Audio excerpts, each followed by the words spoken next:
ഹരേ കൃഷ്ണ. സർവം ശ്രീ രാധാകൃഷ്ണാർപ്പണമസ്തു. ശ്രീ മൂകാംബിക ദേവിയുടെ സന്നിധിയിൽ എത്തിയ അനുഭവങ്ങളും ആ യാത്രയും ഒക്കെ കഴിഞ്ഞ ദിവസങ്ങളിൽ വിശദീകരിച്ചിരുന്നു. വീണ്ടും അമ്മയുടെ അനുഭവങ്ങൾ, ആ യാത്രയെക്കുറിച്ച് പറയുവാൻ ഒരുപാടുണ്ട്. അമ്മ അനുഗ്രഹിച്ച ദിവസങ്ങളായിരുന്നു അത്. ജീവിതത്തിൽ തുടർന്നും അമ്മയുടെ ആ അനുഗ്രഹങ്ങൾ എപ്പോഴും ഉണ്ടാകും എന്ന് തന്നെ വിശ്വസിക്കുന്നു. പ്രകൃതീശ്വരിയായ അമ്മയും ആത്മാവിൻ്റെ ഉടമയായ അച്ഛനായ ഭഗവാനും കൂടി ചേരുമ്പോൾ ഈ ശരീരവും ഇതിലൂടെ ചെയ്യേണ്ട കർമ്മങ്ങളും നന്നായി ചെയ്തു പോകുവാൻ ഭഗവാനും അമ്മയും അനുഗ്രഹിക്കുന്നു. അപ്പോൾ മൂകാംബിക ദേവിയുടെ രണ്ടാമത്തെ ദിവസത്തെ ദർശനം കഴിഞ്ഞതിന് ശേഷം അവിടെ നിന്നും യാത്ര തിരിച്ച് ഞങ്ങൾ ഉടുപ്പി ശ്രീകൃഷ്ണസ്വാമി ക്ഷേത്രത്തിലേക്കാണ് എത്തിയത്. അവിടെ പോയവർ അനേകം ഭക്തജനങ്ങളുണ്ടാകും. എങ്കിലും എൻ്റെ അനുഭവം, എനിക്കുണ്ടായ ആ ഒരു ഫീലിംഗാണ് ഞാൻ വിശദീകരിക്കുന്നത്. രണ്ടാം ദിവസം നിർമ്മാല്യ ദർശനത്തിന് ശേഷം മൂകാംബികയിൽ നിന്ന് യാത്ര തിരിച്ച ഞങ്ങൾ ഏകദേശം ഒരു 7:30 രാവിലെ 7:30 ആണെന്ന് തോന്നുന്നു ഉടുപ്പി ശ്രീകൃഷ്ണസ്വാമി ക്ഷേത്രത്തിൽ എത്തിയത്. ക്ഷേത്രത്തിൻ്റെ സമീപത്ത് തന്നെ വാഹനം പാർക്ക് ചെയ്ത ശേഷം ക്ഷേത്ര സമുച്ചയത്തിലേക്ക് ഞങ്ങൾ പ്രവേശിക്കുമ്പോൾ ആദ്യം കാണുന്നത് അനേകം പടവുകളോട് കൂടിയ ഒരു ബൃഹത്തായ ഒരു കൊട്ടാര സദൃശമായ ഒരു കെട്ടിടമാണ്. അത് ശ്രീകൃഷ്ണസ്വാമി ക്ഷേത്രവുമായി ബന്ധപ്പെട്ട ഭജന മണ്ഡപമാണ്. അവിടെ അതിരാവിലെ തന്നെ അനേകം പ്രായമായ അമ്മമാർ ഭഗവത്ഗീതയുടെ ശ്ലോകങ്ങൾ ഭക്തിസാന്ദ്രമായി ഇങ്ങനെ ആലാപനം ചെയ്തുകൊണ്ടിരിക്കുന്നു. അതിൽ ഇങ്ങനെ ഒരു മന്ത്രധ്വനി പോലെ ഇങ്ങനെ അന്തരീക്ഷത്തിൽ മുഖരിതമാവുന്നു. സാധാരണ ക്ഷേത്രങ്ങളിലൊക്കെ നമ്മൾ ചെല്ലുമ്പോൾ ഹരിനാമ കീർത്തനമോ അല്ലെങ്കിൽ ജ്ഞാനപ്പാനയോ അല്ലെങ്കിൽ നാരായണീയത്തിലെ ശ്ലോകങ്ങളോ ഭാഗവത പാരായണമോ ഒക്കെയാണ് നമ്മൾ കേൾക്കാറുള്ളത്. എന്നാൽ ഉടുപ്പി ശ്രീകൃഷ്ണസ്വാമി ക്ഷേത്രത്തിൻ്റെ പരിസരത്തെത്തിയപ്പോൾ തന്നെ ഭഗവത്ഗീതയുടെ അർത്ഥസമ്പൂർണമായ ഭക്തിസാന്ദ്രമായ അലയൊലികൾ മനസ്സിനെ ഒരു പ്രത്യേക തലത്തിലേക്ക് ഉയർത്തുകയാണ് ചെയ്തത്. അവിടെ ഒരുപോലെയുള്ള ധാരാളം മണ്ഡപങ്ങൾ, ധാരാളം കെട്ടിടങ്ങളുണ്ട്. അതിലൂടെ നമ്മൾ കടന്നു പോയി. അങ്ങനെ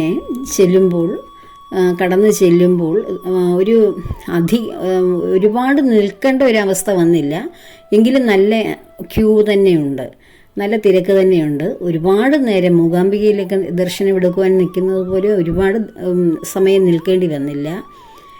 ഈ ക്ഷേത്രത്തിലേക്ക് കടന്നു ചെല്ലുന്നതിൻ്റെ ഉടുപ്പി ശ്രീകൃഷ്ണസ്വാമി ക്ഷേത്രത്തിൻ്റെ പ്രവേശന ദ്വാരത്തിലേക്ക് കടക്കുമ്പോൾ അതിൻ്റെ എതിർവശത്തായി ഒരു കെട്ടിടം, ഈ ക്ഷേത്രവുമായി ബന്ധപ്പെട്ട അനേകം രാജകൊട്ടാരങ്ങൾക്ക് സമാനമായിട്ടുള്ള കെട്ടിടങ്ങളാണ് അവിടെ. ഗംഭീരമായി തല ഉയർത്തി നിൽക്കുന്ന ആ കെട്ടിടങ്ങളുടെ മുന്നിലേക്ക് നമ്മൾ ചെന്ന് നിൽക്കുമ്പോൾ അവിടെ ആദ്യം നമുക്ക് ഭഗവാന്റെ പാഞ്ചജന്യം എന്ന ശംഖിൻ്റെ ഒരു രൂപം അവിടെ ഇങ്ങനെ വലുതായി ഇങ്ങനെ ചെയ്തു വെച്ചിട്ടുണ്ട്. അത് കാണാം. അതിനുശേഷം ഭഗവത് ദർശനത്തിന് വേണ്ടി കടക്കുമ്പോൾ അവിടെ ചെക്കിംഗ് ഒക്കെ ഉണ്ട്. ആ ഒരു പ്രവേശന ദ്വാരത്തിലൂടെയാണ് നമ്മൾ കടന്നു ചെല്ലുന്നത്. എങ്കിലും മൊബൈലൊക്കെ ഉപയോഗിക്കാം. അവിടെ ഒരു ക്ഷേത്രത്തിൻ്റെ വലിയൊരു കുളം കാണാം, നമ്മുടെ ഗുരുവായൂർ ക്ഷേത്ര കുളം പോലെ. പക്ഷേ ഈ കുളത്തിന് സമീപത്ത് ഇങ്ങനെ വളരെ ഭിത്തിക്ക് പകരം നെറ്റാണ് കെട്ടിയിരിക്കുന്നത്. ആ നെറ്റിൻ്റെ സൈഡിലൂടെ ഇങ്ങനൊരു ക്യൂവിൽ ഇങ്ങനെ പോകാനുള്ള വഴിയുണ്ട്. വളരെ വിശാലമായ കുളമാണ്. അപ്പോൾ ആ കുളം തുടങ്ങുന്നതിന് മുമ്പ് നമ്മൾ തെക്ക് നിന്ന് വടക്കു ഭാഗത്തേക്കാണ് ഈ കടന്നു വരുന്നത്. അപ്പോൾ ആ കടന്നു വരുന്ന ഭാഗത്ത് കുളം തുടങ്ങുന്നതിന് മുമ്പായിട്ട് തന്നെ വലിയ ഈ വിറകുകൾ, ഒരേപോലത്തെ വിറകുകൾ, ചന്ദന തടിയാണെന്ന്, വിറകല്ല തടിയാണ്, ചെറിയ തടിയുടെ പീസുകൾ ഇങ്ങനെ വെച്ച് വലിയൊരു രൂപം, ഒരു ജിയോയിഡ് ഷേപ്പ്, ഭൂഗോളത്തിൻ്റെ ഒരു ബൃഹത്തായ രൂപം പോലെ ഇങ്ങനെ കറങ്ങി തിരിയുന്ന ആ ഭൂഗോളം പോലെ തോന്നി. ആ രൂപത്തിലാണ് അവിടെ ആ തടി ഇങ്ങനെ ചിട്ടപ്പെടുത്തി വെച്ചിരിക്കുന്നത്. ഞങ്ങളോടൊപ്പം വന്ന ഒരു ചേട്ടൻ പറഞ്ഞു അത് ചന്ദനത്തടിയായിരിക്കുമെന്ന്. അപ്പോൾ അതൊരു വലിയ രൂപമാണ്. അവിടെ നിന്ന് ഈ കുളത്തിൻ്റെ സൈഡിലൂടെ ഇങ്ങനെ നമ്മൾ നടന്നു പോകുമ്പോൾ കുളത്തിനുള്ളിൽ പല കാഴ്ചകളുമുണ്ട് കാണുവാൻ. ഞാൻ ഈ വീഡിയോയ്ക്കൊപ്പം ആ ദൃശ്യങ്ങളെല്ലാം ഇടുന്നുണ്ട്. അതിനുവേണ്ടി മുന്നോടിയായി ഞാനിതൊക്കെ പറയുകയാണ് ചെയ്യുന്നത്. കൂടുതൽ ഞാൻ ആ കാണിക്കുന്ന ദൃശ്യങ്ങൾ കൂടുതൽ മനസ്സിലാകാൻ വേണ്ടി. അപ്പോൾ അങ്ങനെ നടന്ന് ഈ കുളത്തിൻ്റെ പടിഞ്ഞാറ് വശത്തൂടെ ഉള്ള ആ ഒരു വഴിയിലൂടെ സഞ്ചരിച്ച് വടക്കുവശത്തെത്തുമ്പോൾ അവിടെയും വലിയ കെട്ടുകാഴ്ചയ്ക്ക് നമ്മൾ ഈ ചെട്ടുകുളങ്ങരയിലെ കുതിരയും തേരും ഒക്കെ പോലെയുള്ള കെട്ടുകാഴ്ചകൾ അതുപോലെ അവിടെ ചെയ്തു വെച്ചിരിക്കുകയാണ്. ആ കെട്ടുകാഴ്ചയുടെ രൂപത്തിൽ അങ്ങനെയുള്ള രൂപങ്ങൾ ക്ഷേത്ര കവാടത്തിനോട് ചേർന്ന് ദ്വാരപാലകരായി വാളും പരിചയമേന്തിയ വലിയ 2 പുരുഷന്മാരുടെ രൂപങ്ങൾ നമ്മുടെ ജയവിജയന്മാരാകാം, ഭഗവാന്റെ വൈകുണ്ഠത്തിലെ കാവൽക്കാരായ എന്ന് കരുതുന്നു.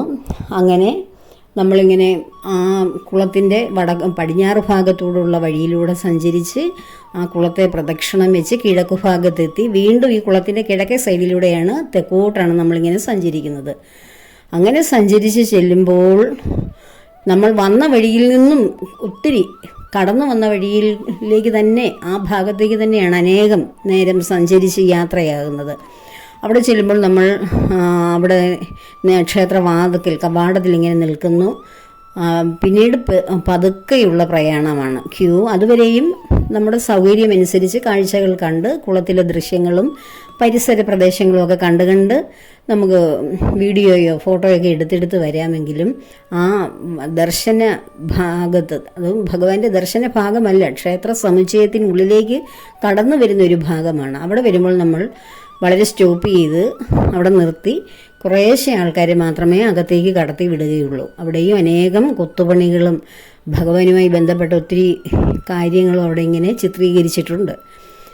മൊത്തത്തിലൊരു പഴയ കാലത്തേക്ക് നമ്മളൊരു ദ്വാപര യുഗത്തിൽ ദ്വാരകയിലെത്തിയ ഒരു അനുഭവമാണ് എനിക്ക് തോന്നിയത്. അപ്പോൾ ഇങ്ങനെ ഒരു മന്ത്രണം പോലെ ഇങ്ങനെ ശ്രീകൃഷ്ണ മന്ത്രണം ഇങ്ങനെ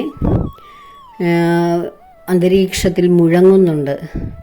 അത് ആ ക്ഷേത്രത്തിനുള്ളിലേക്ക് പ്രവേശിക്കുമ്പോൾ നമ്മളെ വേറൊരു തലത്തിലേക്കാണ് എത്തിക്കുന്നത്. അത് വല്ലാത്തൊരു അനുഭൂതി ഉണ്ടാക്കി. ഒരു അലൗകികമായ ഒരു അന്തരീക്ഷത്തിലേക്ക് നമ്മൾ ഉയർന്നതുപോലെ തോന്നി. ഇപ്പോൾ നമ്മൾ ഗുരുവായൂർ ക്ഷേത്രത്തിൽ ചെല്ലുമ്പോൾ നമ്മൾ ക്യൂവിൽ നിൽക്കുകയും ഭഗവാന്റെ ദർശനത്തിന് വേണ്ടി കാത്തു നിൽക്കുകയും ചെയ്യുമ്പോൾ വല്ല വിധേനയും ഭഗവാനെ ഒന്ന് കാണാൻ സാധിച്ചിരുന്നെങ്കിൽ എന്നുള്ള ആവേശത്തിലാണ് നമ്മളവിടെ നിന്ന് പ്രാർത്ഥനയോടെ ഭഗവാനെ കാണാൻ നിൽക്കുന്നത്. ഭഗവാനെ കണ്ണുനിറയെ കാണുക, മനസ്സ് കുളിർത്ത് തിരിച്ചിറങ്ങുക എന്നൊക്കെയുള്ളൊരു സങ്കല്പമാണ്. എന്നാൽ ഈ ഉടുപ്പി ശ്രീകൃഷ്ണസ്വാമി ക്ഷേത്രത്തിൻ്റെ പരിസരത്ത് അതിൻ്റെ ആ വീഥികളിലേക്ക് എത്തുമ്പോൾ തന്നെ, അതിനുള്ളിലേക്ക് പ്രവേശിക്കുമ്പോൾ തന്നെ വേറൊരു അനുഭൂതിയാണ് എനിക്കുണ്ടായത്. അത് ഭഗവത്ഗീത പാരായണം കേട്ടതുകൊണ്ട് മാത്രമല്ല, ക്ഷേത്രത്തിനുള്ളിലേക്ക് ആ ക്യൂവിൽ ഇങ്ങനെ നടന്നടുക്കുമ്പോൾ ഈ ക്ഷേത്രത്തിനുള്ളിൽ നിന്ന് വരുന്ന ശ്രീകൃഷ്ണ മന്ത്രം അത് കേൾക്കുമ്പോൾ തന്നെ ഗുരുവായൂരിലെ ഉണ്ണിക്കണ്ണനെ അല്ല എനിക്ക് ഫീലായത്. ഭാഗവതം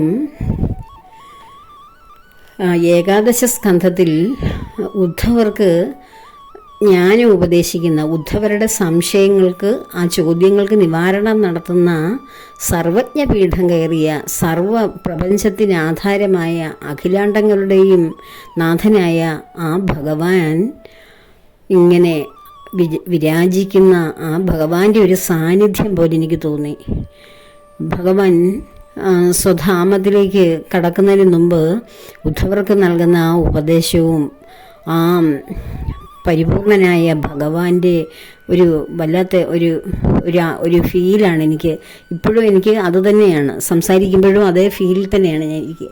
അത് വല്ലാതെ നമ്മളെ ഭഗവാന്റെ ആ കുട്ടിയെ ഗുരുവായൂർ കണ്ണനല്ലത് അവിടെ ചെല്ലുമ്പോൾ. അങ്ങനെ ആ ഒരു മാനസികമായിട്ടുള്ള ഒരു അലൗകിക തലത്തിലൂടെയാണ് നമ്മൾ ഇങ്ങനെ സഞ്ചരിക്കുന്ന ആ ക്യൂവിലൂടെ ഇങ്ങനെ സഞ്ചരിച്ച് പോവുകയാണ്. അങ്ങനെ ചെല്ലുമ്പോഴാണ് നമ്മൾ ഇങ്ങനെ ചെന്നാണ് ഭഗവാനെ അവിടെ അങ്ങ് അകലെ നമുക്ക് വെളിയിൽ നിന്ന് കാണാം. അതിന് ചുറ്റിനും വേലികളൊക്കെ ഉണ്ട്. അകലെ ആണ് ഈ ഭഗവാന്റെ സന്നിധി, ശ്രീകോവിൽ. അതിന് ദൂരെ നിന്നാണ് നമ്മളിങ്ങനെ കാണുന്നത്. അതും അല്പനിമിഷം കാണാം. പെട്ടെന്ന് ഗുരുവായൂരെ പോലെ പെട്ടെന്ന് നമ്മളെ കടത്തി വിടുന്നില്ല. ഒരു സമാധാനമായിട്ട് അല്പനേരം കണ്ട് പ്രാർത്ഥിക്കാനുള്ള അവസരമുണ്ട്. അതിനുള്ളിലൊക്കെ പ്രവേശിക്കുമ്പോൾ അവിടെ പല ദേവതാ സ്ഥാനങ്ങളുണ്ട് ഉള്ളിൽ. അവിടേക്ക് ഓരോ സ്ഥലത്തേക്കും ഏത് ഗണപതി ഭഗവാന്റെ സ്ഥാനമുണ്ട്. അതുപോലെ തന്നെ ഭഗവാന്റെ തന്നെ വ്യത്യസ്തമായ അതുകൊണ്ട് ശിവഭഗവാന്റെ സ്ഥാനമുണ്ട്, ഈ ദേവിയുടെ സ്ഥാനമുണ്ട്. അപ്പോൾ ഇവിടെയൊക്കെ ചെന്നാലും നമുക്ക് ആകെ ഒരൊറ്റ ഫീലായിട്ടാണ് എനിക്ക് അനുഭവപ്പെട്ടത്. സാക്ഷാൽ ഭഗവാൻ കുടികൊള്ളുന്ന ദ്വാപര യുഗത്തിലെ ദ്വാരകയിലേക്ക് ചെന്ന ആ ഒരു പ്രതീതി പോലെ എനിക്ക് അനുഭവപ്പെട്ടു. എവിടെയും വേറെ ഒരു ശ്രീകൃഷ്ണസ്വാമി ക്ഷേത്രത്തിലും ഇതുപോലൊരു ഗാംഭീര്യം നിറഞ്ഞ ഒരു അനുഭവം ഉണ്ടാവുകയില്ല. അത്രയ്ക്ക് ശ്രേഷ്ഠമായ ഒരു തലത്തിലേക്കാണ് മനസ്സിനെ എടുത്തുയർത്തിയത് അവിടുത്തെ ഒരു അനുഭവം. അത് മറ്റുള്ളവർക്ക് എങ്ങനെ ഫീൽ ചെയ്തു എന്ന് എനിക്കറിഞ്ഞുകൂടാ. പക്ഷേ എൻ്റെ അനുഭവമാണ് ഞാൻ പറഞ്ഞത്. നമ്മൾ ഒരിക്കൽ എങ്കിലും അവിടെയൊന്ന് പോകണം. ഉടുപ്പി ശ്രീകൃഷ്ണസ്വാമി ക്ഷേത്രത്തിൽ കൃഷ്ണഭക്തരായിട്ടുള്ളവർ, പൂർണ്ണമായി ഭഗവാനെ ശരണാഗതി അടഞ്ഞവർ ഒന്ന് പോയാൽ എന്നേക്കാൾ കൂടുതൽ അനുഭവം, ആ ഒരു ഫീല് നിങ്ങൾക്ക് ഓരോരുത്തർക്കും ഉണ്ടാകും. ഞാൻ ദേവിയുടെ ആ ഒരു അനുഗ്രഹത്തിൽ, ദേവി എനിക്ക് തന്ന ആ സന്തോഷത്തിൽ മതിമറന്ന് ഇങ്ങനെ യാത്ര ചെയ്ത് എനിക്ക് അത്രയ്ക്ക് അങ്ങോട്ട് ഭഗവാന്റെ ഫീലിലോട്ട് എത്താൻ കഴിഞ്ഞോ എന്നറിയില്ല.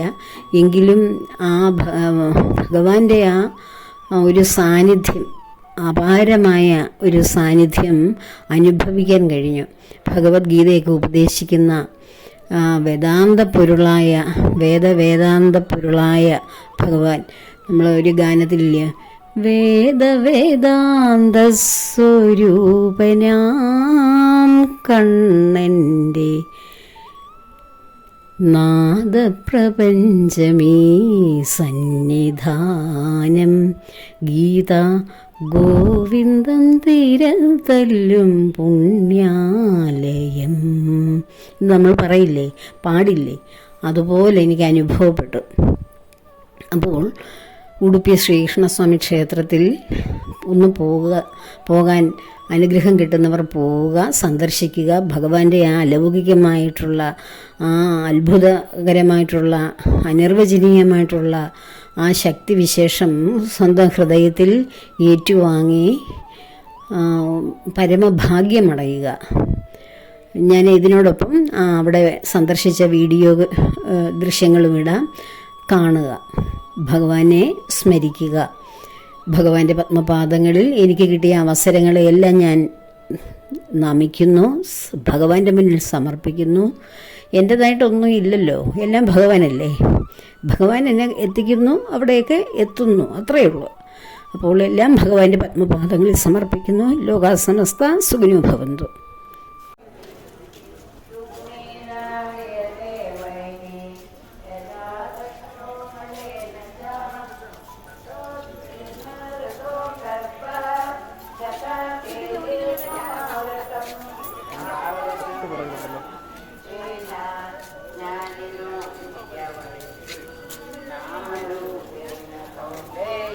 ಯಾವ ಬರೀ ನಮ್ಮ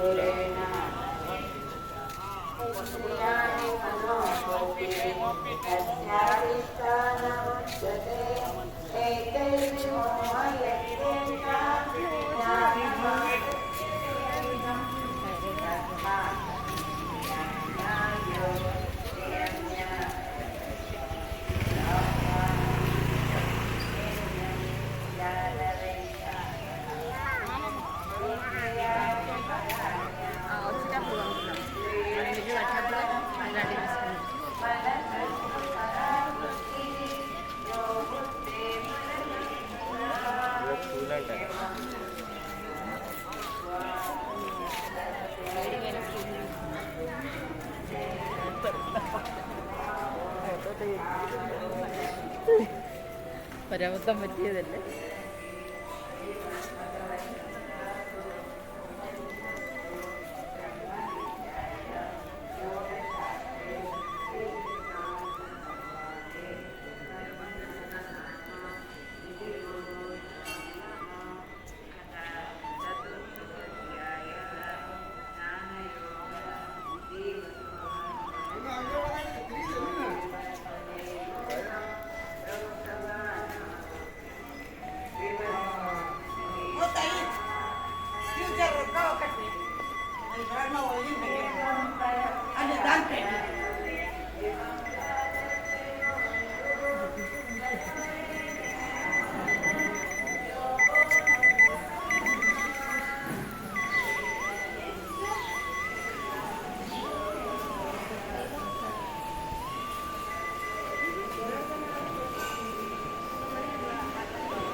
ರೆಕಾರ್ಡಿಂಗ್ ಮಾಡಲಿಕ್ಕಿಲ್ಲ.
കുറേ വരണം ഞങ്ങൾക്ക് വരുവാ. നിങ്ങൾ പോയി ഞങ്ങളകത്തോട്ട് വരാം.